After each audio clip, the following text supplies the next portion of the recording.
வணக்கம் ஃப்ரெண்ட்ஸ், இப்போ நம்ம இருக்கக்கூடிய இடம் வந்து பார்த்திங்கன்னா மேட்டூரில் இருக்கோம். குளத்தூர்ன்ற ஏரியா. இது வந்து செவ்வாழை. கரெக்டாக 4 மாதம் ஆகுது.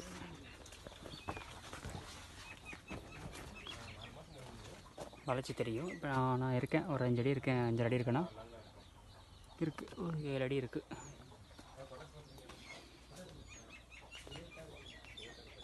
நாலு மாதம் வாழை, ஒரு நல்ல உருவத்து இருக்குது.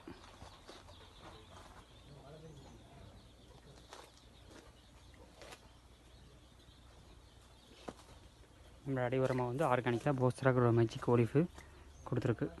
இன்ஜெக்ஷன் டோஸ் போட்டிருக்கு, பார்த்தா தெரியும்.